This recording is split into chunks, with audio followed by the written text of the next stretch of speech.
ಸುಜಾತಾ ಭಟ್ ಪರ ವಕೀಲ ಮಂಜುನಾಥ್ ಬಾಂಬ್ ಅನ್ನ ಸಿಡಿಸಿದ್ದಾರೆ. ಇದೀಗ ತನಿಖೆ ದಾರಿ ತಪ್ಪಿಸಲಾಗ್ತಾ ಇದೆ ಅಂತ ವಕೀಲರು ಆರೋಪವನ್ನ ಮಾಡ್ತಾ ಇರುವಂತದ್ದು.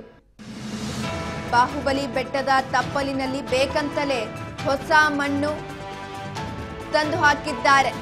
ತನಿಖೆ ದಾರಿ ತಪ್ಪಿಸುವ ಯತ್ನವನ್ನ ಮಾಡ್ತಿದ್ದಾರೆ ಅಂತ ವಕೀಲರು ಇದೀಗ ಆರೋಪವನ್ನ ಮಾಡ್ತಾ ಇರುವಂತದ್ದು. ಈ ಒಂದು ಪ್ರಕರಣವನ್ನ ದಾರಿ ತಪ್ಪಿಸುವ ಕೆಲಸ ಆಗ್ತಾ ಇದೆ ಅಂತ ವಕೀಲರು ಆರೋಪವನ್ನ ಮಾಡಿದ್ದಾರೆ. ಬಾಹುಬಲಿ ಬೆಟ್ಟದಲ್ಲಿ ಶೋಧ ನಡೆಸುವ ಜಾಗದಲ್ಲಿ ಹೊಸ ಮಣ್ಣನ್ನ ತಂದಾಕಲಾಗಿದೆ. ತ್ಯಾಜ್ಯ ಸುರಿದ ಬಗ್ಗೆ ಮಂಜುನಾಥ್ ಫೋಟೋ ಬಿಡುಗಡೆಯನ್ನ ಮಾಡಿದ್ದಾರೆ. ಈಗಾಗಲೇ ಉತ್ಖನನ ಕಾರ್ಯ ನಡೀತಾ ಇದೆ. ಇಂತಹ ಸಂದರ್ಭದಲ್ಲಿ ಹೊಸ ಬಾಂಬ್ ಅನ್ನ ಸುಜಾತಾ ಭಟ್ ಪರ ವಕೀಲ ಮಂಜುನಾಥ್ ಸಿಡಿಸಿರುವಂತದ್ದು. ಏನಂತ ಅಂದ್ರೆ ದಾರಿ ತಪ್ಪಿಸುವಂತಹ ಕೆಲಸ ಆಗ್ತಾ ಇದೆ. ಈ ಒಂದು ಪ್ರಕರಣ ಈಗಾಗಲೇ ದಾರಿ ತಪ್ಪದಂತೆ ಕಾಣ್ತಾ ಇದೆ. ಆದ್ರೂ ಕೂಡ ದಾರಿ ತಪ್ಪಿಸುವಂತ ಕೆಲಸ ಆಗ್ತಾ ಇದೆ ಅಂತ ವಕೀಲರು ಆರೋಪವನ್ನ ಮಾಡಿದ್ದಾರೆ.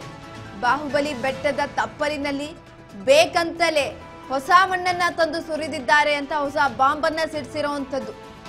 ಹೊಸ ಮಣ್ಣು ಬಂದಿದ್ದೆ ಬಾಹುಬಲಿ ಬೆಟ್ಟಕ್ಕೆ ಯಾರು ತಂದಾಕಿದ್ದು? ಹೊಸ ಮಣ್ಣನ್ನ ತಂದಾಕಿದ್ದಾರಂತೆ ಬಾಹುಬಲಿ ಬೆಟ್ಟಕ್ಕೆ. ಈ ರೀತಿಯಾದಂತ ಆರೋಪವನ್ನ ಮಾಡ್ತಿದ್ದಾರೆ.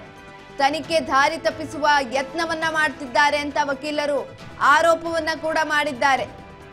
ಬಾಹುಬಲಿ ಬೆಟ್ಟದಲ್ಲಿ ಶೋಧವನ್ನ ನಡೆಸುವ ಜಾಗದಲ್ಲಿ ಮಣ್ಣು ತ್ಯಾಜ್ಯವನ್ನ ಸುರಿದ ಬಗ್ಗೆ ಮಂಜುನಾಥ್ ಫೋಟೋವನ್ನ ಕೂಡ ಬಿಡುಗಡೆ ಮಾಡಿರುವಂತದ್ದು. ಈಗಾಗಲೇ ಅಸ್ಥಿಪಂಜರಗಳು ದೊರೆತಾ ಇಲ್ಲ ಅನ್ನುವಂತಹ ಗೊಂದಲದಲ್ಲಿ ಇರುವಂತಹ ಸಂದರ್ಭದಲ್ಲಿ ಸುಜಾತಾ ಭಟ್ ಪರ ವಕೀಲ ಮಂಜುನಾಥ್ ಬಾಂಬ್ ಅನ್ನ ಸಿಡಿಸಿದ್ದಾರೆ.